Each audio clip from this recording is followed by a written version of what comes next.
If you picture Noah's Ark, you likely imagine a massive, rectangular wooden ship, a vessel with a distinct prow and a stern, sitting heavy in the water as animals march up a wooden ramp. But in 1985, a man walked into the British Museum with a box of family heirlooms, including a small, palm-sized clay tablet. Dr. Irving Finkel, the museum's assistant keeper of ancient Mesopotamian script, recognized the text as something far more specific than a simple artifact. Finkel dated this tablet to 1750 BCE, a full millennium before the Bible. It contained urgent instructions from a Babylonian god to a man named Atrahasis, ordering him to build a boat to survive a coming cataclysm. This schematic compares the two designs. Through an intense philological study Finkel calls psychological squeezing, he translated a shockingly explicit command from the god: draw with the design of a circle. The original ark was a giant coracle, a massive, perfectly round boat woven from rope and coated in bitumen, a naturally occurring petroleum tar, designed to float out a catastrophic flood rather than sail through it.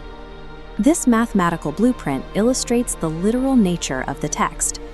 The Babylonian tablet operates as a coherent engineering manual, specifying a total area of 3,600 square meters.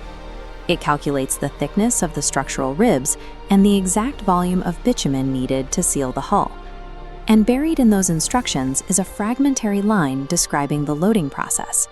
The tablet orders that the animals enter the vessel 2 by 2.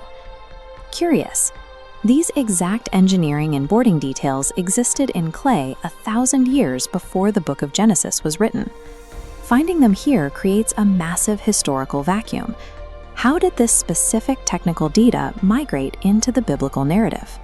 Finkel's 1985 discovery is the middle chapter of a detective story that actually began a century earlier with a man who had 0 university credentials. In the 1870s, the British Museum was sitting on crates of fire-baked clay fragments excavated from the ruins of ancient Nineveh. There were tens of thousands of these pieces in storage, and almost nobody could read them.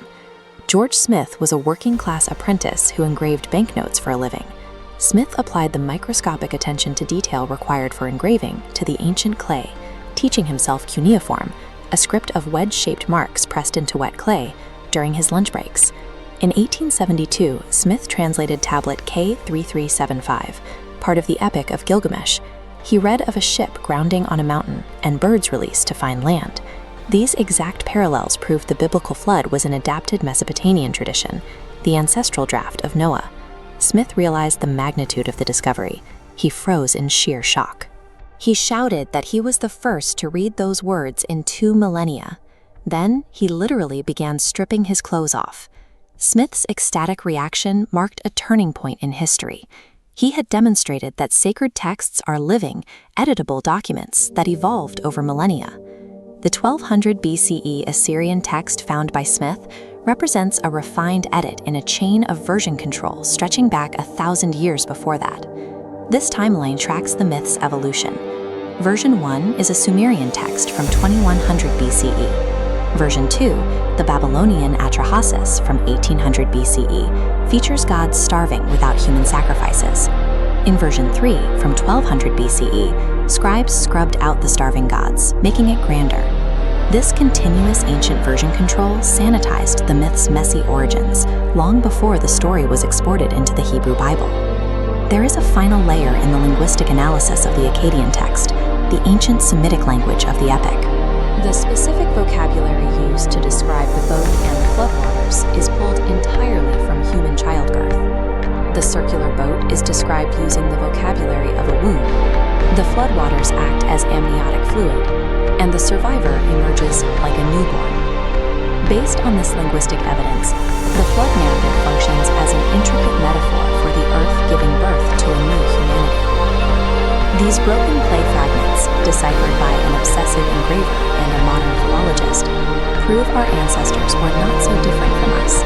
They feared death, they evolved their stories to find meaning in chaos, and they built massive round boats to survive the storms of life.